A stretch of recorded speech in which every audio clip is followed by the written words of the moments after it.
दोस्तों, अगर मैं आपसे कहूँ कि आने वाले वक्त में हमारे भारत के नक्शे में हिमाचल प्रदेश, लद्दाख, सिक्किम, अरुणाचल प्रदेश, उत्तराखंड और उत्तर प्रदेश जैसे राज्य दिखेंगे ही नहीं, तो ये सभी राज्य एक दिन अचानक से गायब हो जाएंगे। तो क्या आप मेरी इस बात पर यकीन करेंगे?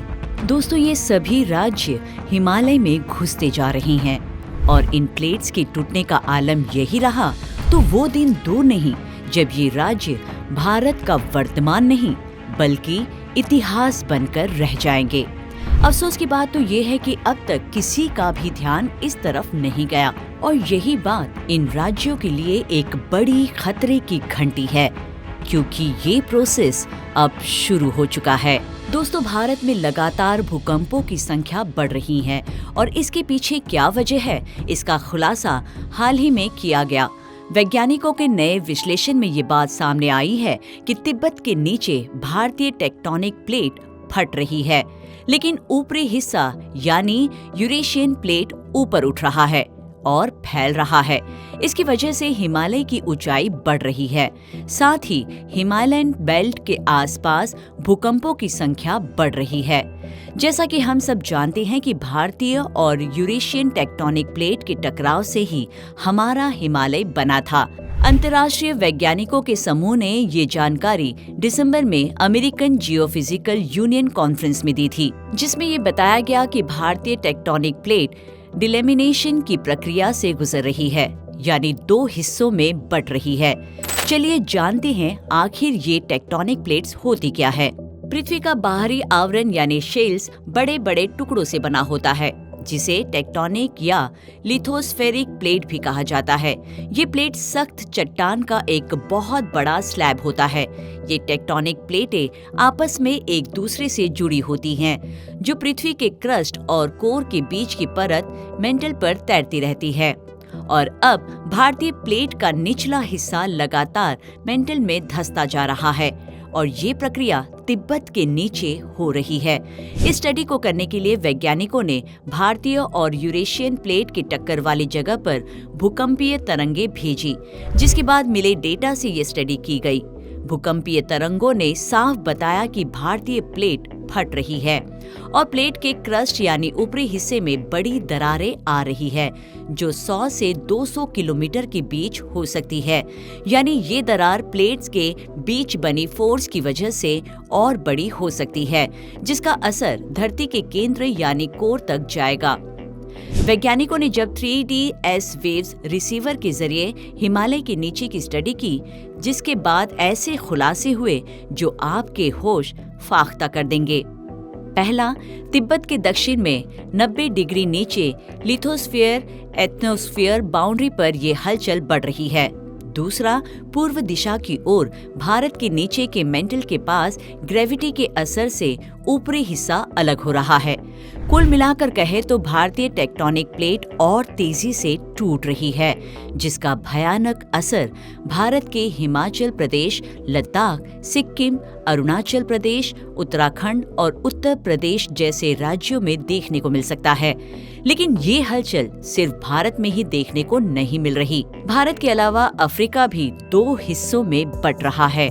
अफ्रीका, जिसे कार्डल ऑफ ह्यूमन काइंड भी कहा जाता है, ये एकमात्र ऐसा महाद्वीप है जहां होमो सेपियंस के जीवाश्म का सबूत है। ये 54 देशों का घर है, जो दुनिया के किसी भी कॉन्टिनेंट यानी महाद्वीप में सबसे ज्यादा है। ये दुनिया का सबसे गर्म महाद्वीप है, जो कभी 10,000 राज्यों से बना था, लेकिन अब इसका भूगोल यानी जियोग्राफी जल्द ही बदल सकता है, जिसका इसके भविष्य पर बहुत बड़ा असर पड़ सकता है, क्योंकि दुनिया का दूसरा सबसे बड़ा महाद्वीप अफ्रीका अब जल्द ही दो हिस्सों में बंटने वाला है। माना जा रहा है कि भविष्य में एक नए महासागर के बनने से अफ्रीका दो हिस्सों में बंट सकता है। शोधकर्ताओं के मुताबिक कॉन्टिनेंट के दो मुख्य हिस्से अलग हो रहे हैं, जिसके नतीजे के रूप में एक नई वाटर बॉडी बन सकती है। इसे ईस्ट अफ्रीकन रिफ्ट यानी पूर्वी अफ्रीकी दरार के रूप में भी जाना जाता है, यानी घाटियों का एक नेटवर्क जो लाल सागर से मोजाम्बिक तक लगभग 3,500 किलोमीटर लंबा है। पूर्वी अफ्रीका में सोमालियाई टेक्टोनिक प्लेट पूर्व की ओर बढ़ रही है, जिससे ये बड़ी पुरानी न्यूबियन टेक्टोनिक प्लेट से अलग हो रही है। वहीं सोमालियाई और न्यूबियन प्लेटें भी उत्तर में अरब प्लेट से दूर जा रही है। ये प्लेटें इथियोपिया के दूर क्षेत्र में मर्ज हो जाती है, जिससे वाई आकार जैसी रिफ्ट सिस्टम बन जाता है। 2005 में इथियोपिया के रेगिस्तान में 35 मील लंबी दरार ईस्ट अफ्रीकन रिफ्ट के फॉर्मेशन ने एक नए वाटर बॉडी के बनने की ओर इशारा दिया। ये दरार समुद्र के तल पर होने वाली टेक्टोनिक प्रोसेस की वजह से बनी थी। क्रैक को 3 टेक्टोनिक प्लेटों के बॉर्डर के रूप में दर्शाया गया था, जो पिछले कुछ समय से आपस में दूरी बनाए हुए हैं।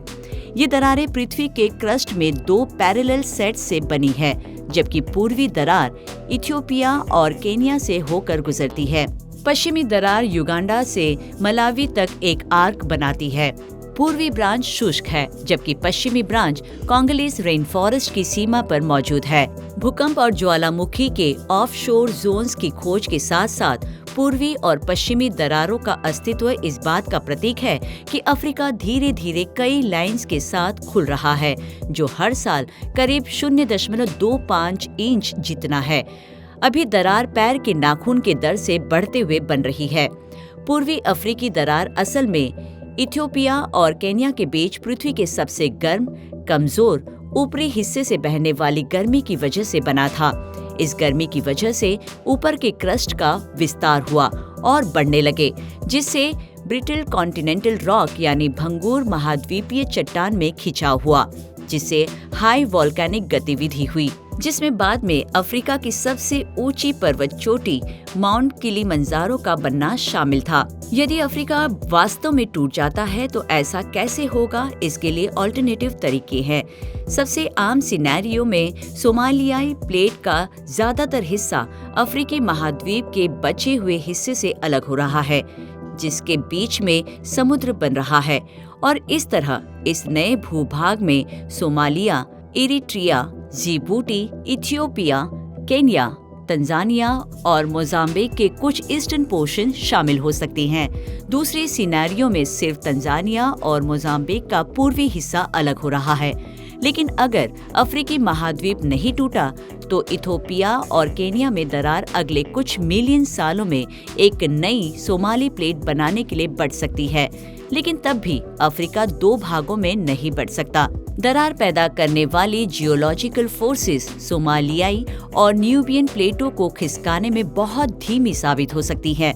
पृथ्वी के दूसरी ओर असफल दरार का एक प्रमुख मामला मध्य महाद्वीप दरार है, जो उत्तरी अमेरिका के ऊपरी मध्य पश्चिम में लगभग 1900 मील या 3000 किलोमीटर तक घूमती है।